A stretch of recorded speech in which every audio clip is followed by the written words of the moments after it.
what a run, what a finish. And again, he really... This is Seth Clevenger. He just shattered the NCAA Division III 5,000 meter record, a mark previously held by NCAA champion Alex Phillip. His time of 13:32.09 wouldn't just lead D3. It would actually rank him 34th in all of Division I this season. He would then go on to dominate both the 5,000 meters and the 3,000 meters at the Division III Indoor Track and Field Championships, solo running his way to times of 13:35 and 7:54. On paper, it is one of the greatest underdog stories in the history of the sport. But as the running world celebrated a new superstar, a darker timeline was unfolding. Before the record, there were the rumors, a fridge full of performance enhancers in Ames, Iowa, a sudden October suspension for quote-unquote team rules, and a transfer to a small school in New Jersey that allowed a sidelined athlete to become a national champion overnight. Today, we aren't just looking at one runner. We are investigating why the NCAA's anti-doping protocol was powerless to stop it. To understand the scale of the issue, we reached out to those on the inside. We spoke with current and former teammates of Seth at Iowa State, and when we asked about the culture and how easy it was to quote-unquote get away with it, their responses were chilling. We really wanted to go beyond the Let's Run threads and the public speculation, so we reached out to multiple athletes, both past and present, who were there at the same time with Seth. To protect their careers and scholarships, their identities have been redacted. Here's their story. One common notion that we realized when we talked to the individuals was their lack of trust in the NCAA system, and that individuals, in addition to Seth, were also doping and getting away with it. My personal belief is that testing in NCAA is a joke, and that everyone should be tested at regular frequencies. And in my entire career, 6 years, I was tested one single time, and that was at a championship event. I think on our team specifically, there was a sentiment that the entire country was less clean than appears, without any direct accusations thrown around. But kind of I don't think anyone was afraid of being tested because of how infrequently there is testing. I think there was one university testing event while I was there, but I was not included in it. I don't think Seth was included in it. But I can't speak with certainty on who was or wasn't involved in that testing event. I think it goes way beyond that of, like, any kind of substance, like, whether it's, like, over-the-counter anti-inflammatories or something as serious as peptides and EPO. It's like, as long as I'm not reporting it to my trainers, or I'm not reporting it to coaches, is what they don't know, and I won't get tested for, then it won't hurt them. And that's my opinion, because it's such a common thing now. Like, I knew guys that ran for Portland State way back in, like, the late 2000s, and they were like, yeah, it's just as common now as it was then. Back then, it was just like, social media wasn't really as big as a thing, and if you did it, you would never ever talk about it. Athlete 1, who was with the program through 2024, describes a team that was, to their knowledge, clean. When we spoke to Athlete 2, the picture they painted wasn't one of a blatant doping ring. It was something much more subtle. It started with rumors, the kind that always circulate in a high-pressure locker room when a teammate drops a massive or unexpected PR. I don't think anyone was, like, actually overtly, like, considered, like, the sketchy guy on the team. I think that, generally speaking, we joked about it, in the sense that, like, it feels like it's everywhere, even though I never saw any of it while I was there. I was never offered any. We weren't passing any around in the locker room. I wasn't aware of anyone who was actually holding, distributing, consuming any performance-enhancing products that aren't freely and legally available, and not on the WADA banned substances list, and that would include no references to anything like peptides or more black market stuff. There were across a couple athletes, but not really, like, there wasn't like a broad discussion. It was just kind of like rumors like, oh, he could definitely be doing this, or maybe he could be doing this, or oh, I don't think he is. Like, there was a person very early in the season, their first race, they did really well, and people were like, oh, that's kind of crazy considering it's like a minute and a half PR. And then it kind of switched to a different person the next couple weeks, and then it really didn't change after that. In October, I heard from a couple teammates that he was taking peptides and EPO, and then looking back on his times and how fast he was improving, especially after surgery, I was not surprised at all. So when Seth or other individuals who were taking it kind of first introduced substances into the conversation, were they framing it more as a, some sort of experimental recovery method, or were they explicit in kind of mentioning or acknowledging that they were actually banned? I think it was definitely more like, oh, it's experimental, like it's not very mainstream, but it does have tests that have been ran and prove that it could help with healing and promote recovery quicker, so you can do it. But there was never any direct talks of like, oh, this substance is banned, but I'm going to try to sneak past that, or telling other athletes like, oh, I'm taking banned substances. And if anything, I don't think it was talked about much at all outside of, well, actually just at all in general, outside or inside of practice. The experimental phase came to a crashing halt in October 2025 at the Nuttycombe Invitational. While the public saw a team struggling to meet expectations, the real drama was happening in the team tent. According to Source B, this circle was finally exposed, not by a test, but by a teammate. Basically, one person at Nuttycombe was bragging, in quote, bragging about them taking PEDs and that they were going to get away with it, and they just felt like they had unlimited energy. One of our athletes on our team heard about that, told some of the guys that here we're going to go to the NCAA and report him. They told him no, go to the coaches. He went to the coaches, reported them. Then that kid that was the original person reported 4 other people and took them down as well. And and then once you said the suspensions, how they were communicated? Yeah, how was it? How did the coaches communicate it to the rest of the team?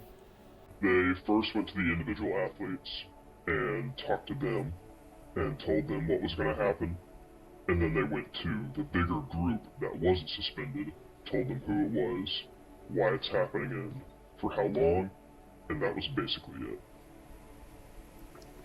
To understand the why behind the how, you have to look at the environment these athletes are living in every single day.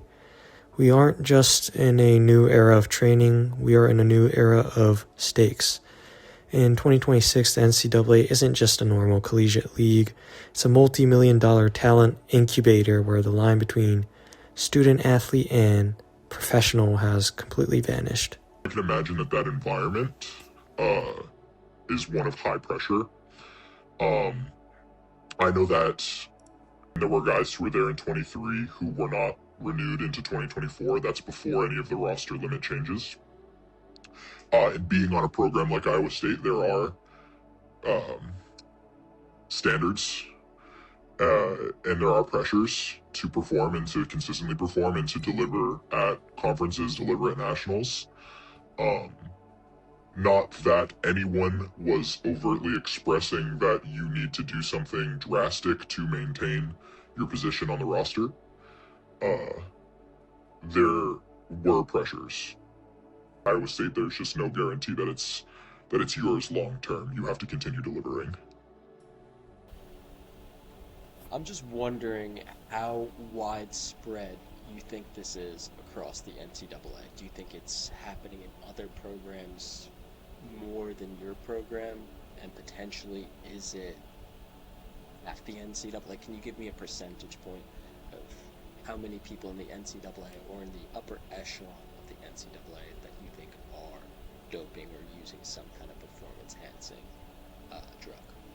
I would say for runners specifically, I'd say probably the top 40 athletes from the 800 or higher are probably taking something. I wouldn't say EPO necessarily, but it is definitely widespread. I don't think this is an isolated incident at all. I think that a lot of Power 4 or Power 5 schools, I guarantee, I think Matt asked me a question over Instagram, if I can look at it real quick, that I could actually probably answer for you right now. He asked, what did success at that level mean for athletes in the program, scholarships, NIL opportunities, professional contracts, or recognition? Did it ever feel like the reward for improvement were large enough to push people towards extreme measures? And to that, I say yes. I feel like, especially at least at our school, there was constant pressure to perform. If you didn't perform, you were pretty much mocked by either coaches or some, not necessarily the staff, but coaches or some of the athletes, oh, you're terrible, it's oh, you're gonna get cut, or the coaches would just stop talking to you. There was a very specific thing that I remember last year. Someone had a really, really bad race in the outdoor season, and then we went to another race, and they asked for Martin Gel or bicarb, and they said, you're not good enough to have this, so I'm not going to give it to you. But it would give it to other athletes in the exact same race. And that was the coaches saying no bicarb? Yeah, that was the coaches saying, I'm not going to give it to you because it's not worth giving it to you. And I know this is kind of like a rumor type question. Do you hear of similar experiences like this on other teams? I do, actually, especially even after this whole ordeal came out. Even Division III programs, like Rowan, there was multiple rumors about how once Seth went there, the coaches basically abandoned the rest of the team, or they forgot to schedule transportation to meets in favor of this one kid. Just basically oh, we're only going to pay attention to the kid that's good, everyone else can kick rocks.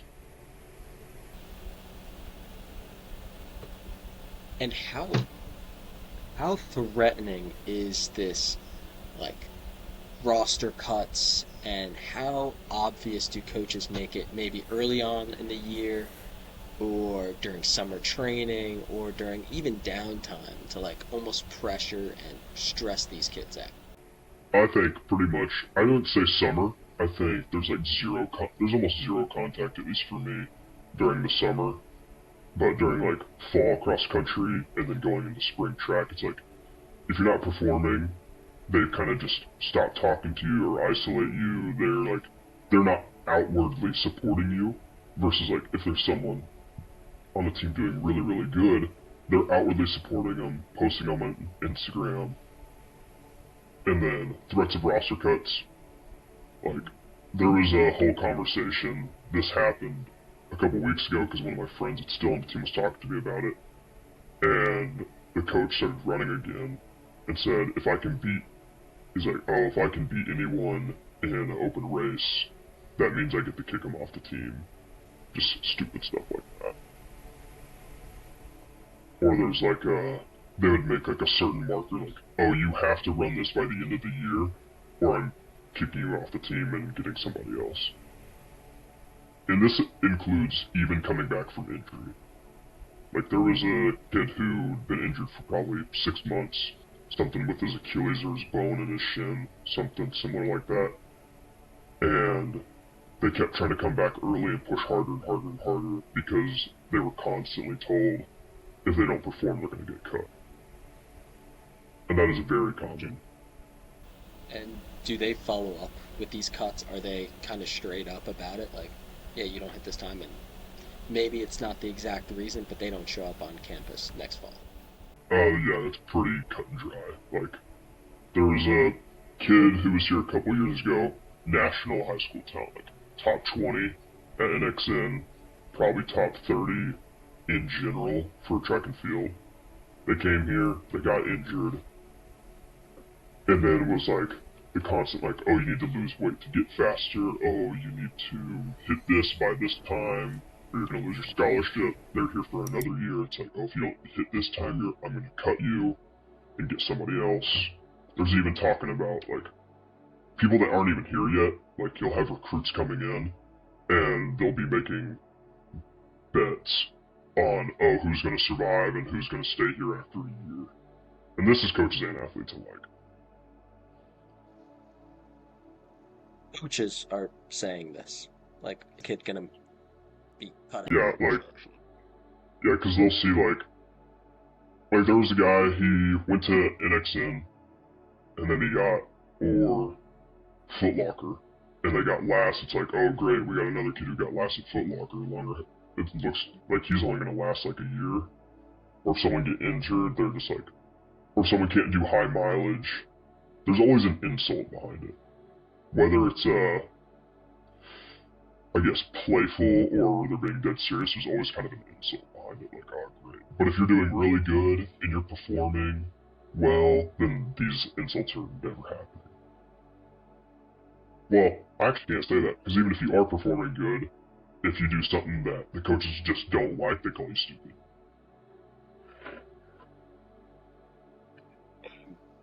And to kind of like bring back to that original question and, you know, the pressure, you know, the want to belong, which I think is a big deal in college.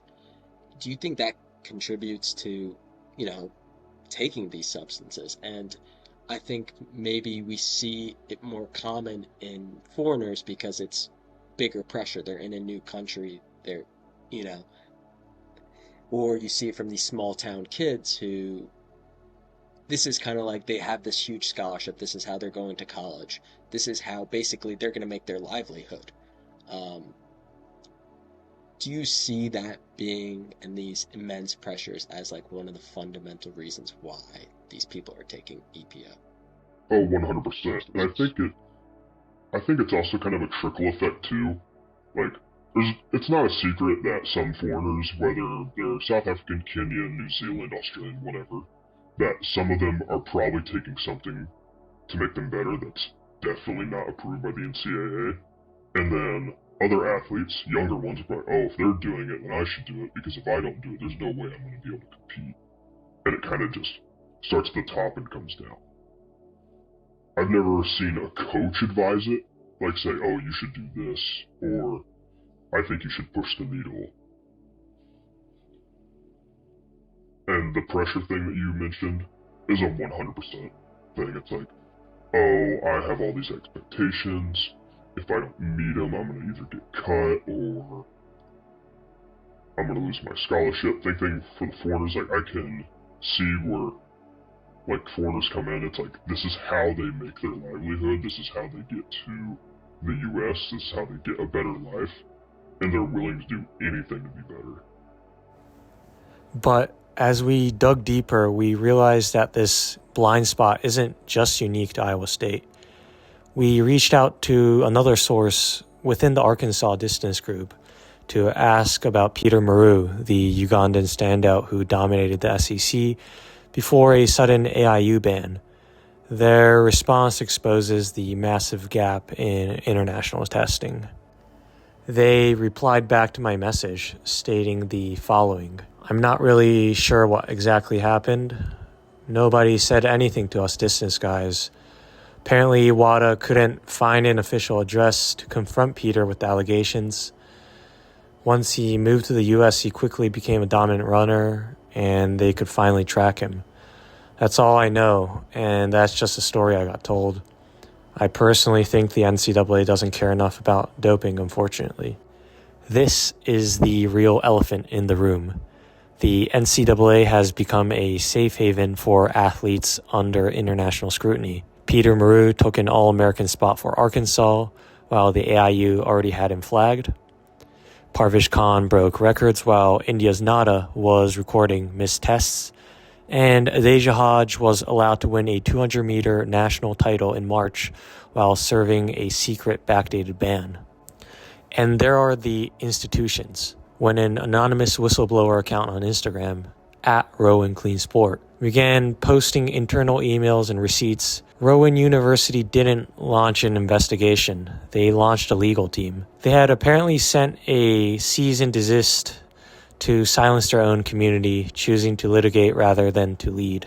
But this isn't just a Rowan problem, it's an NCAA problem. Because the NCAA is not a WADA signatory, non-analytical evidence like receipts, texts, and teammate testimony often gets lost in the portal.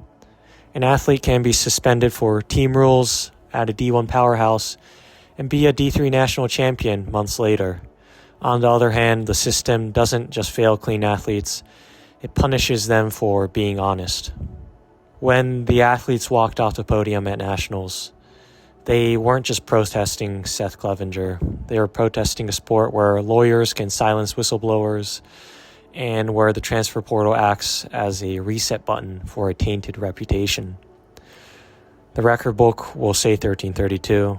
The trophy case at Rowan will stay full. But as our interviews with these athletes prove, the locker room knows the truth. The public knows the truth. And until the NCAA treats integrity as seriously as they treat their legal department, the fastest times in the world will always be the ones we trust the least. Thanks for watching.